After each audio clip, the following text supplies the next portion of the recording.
Milestone. What is a milestone? Besides being a stone set up next to a road to mark the distance and miles to a particular place, it is also an action, event marking a significant change or step in development. Hi, I am Stevie Ray. Now you may be wondering why I'm talking about milestones. Well, as we grow up, from infants to adults, we have several milestones along the way. There are two in particular milestones I would like to talk to you about. I am here to inform you about how walking before crawling will not affect your child later in life. Before I go into full attention on that, I will go over crawling, then go over walking, and then go into some cultural aspects and opinions and beliefs in that. When listening to this speech, I want you all to keep an open mind on the subject. So, why is crawling so important in child development? Well, let us move our attention to what crawling does for the body. The average infant begins crawling between 6 and 9 months. Every infant is different, and there is no set time that they need to complete this milestone. Some infants could take up to 12 months, or even skip the crawling stage entirely. The benefits of crawling, though, helps infants with their motor skills as well as strengthening their upper bodies. They use much use of the muscles in their hands, wrists, elbows, and shoulders to help support their body weight. It also requires them to use coordination between arms and legs. Now that we've gone over a little bit of crawling, let's go into some walking. The average infant begins to walk between 10 and 14 months, early as 5 months. Since every infant is different, again, there's no set time on this milestone. Some infants can take up to 24 months to walk, but it's all in their own doing. There are certain reflexes that babies are born with. One of these reflexes is walking or stepping. At roughly 2 months of age, if a newborn is placed on a flat surface while being supported under the arms, they will pick up and put their legs down in a stepping motion. Now, walking before crawling. Let's look at some cultural differences. All the early work done on infant milestones was done by white Western researchers who generally looked at white middle class parents.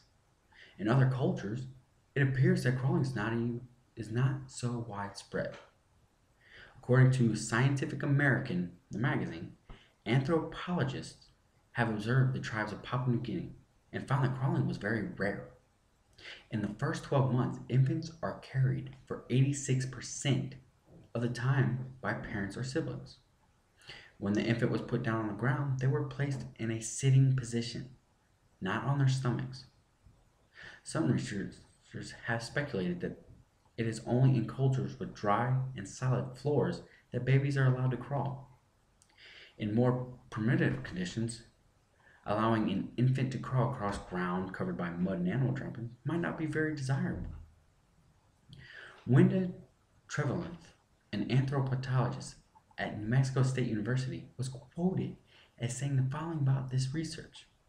It highlights how narrowly we view normal infant development and calls into question the tendency to judge all human infants on the basis of Western infants.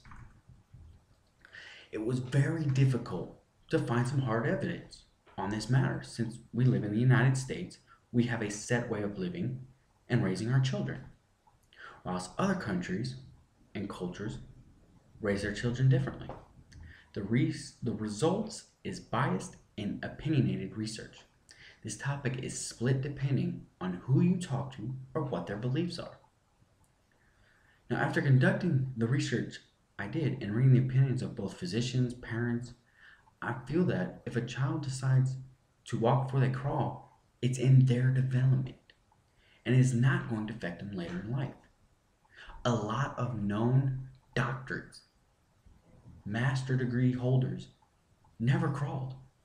And it didn't slow them down. It didn't make them not smart. It didn't help them prevent inactivities. There are professional athletes out there who never crawled. So, crawling does not prevent you from living and succeeding in life and later. So, if a child decides to walk before they crawl, it's in their own independent way and development that they want this done. So, allow it.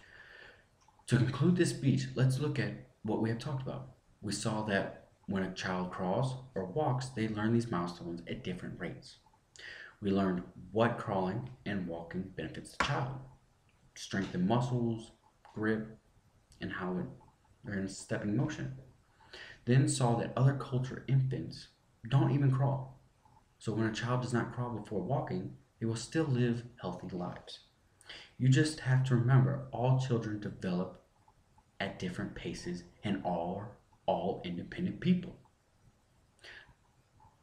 Hope you enjoyed the speech. Have a nice day.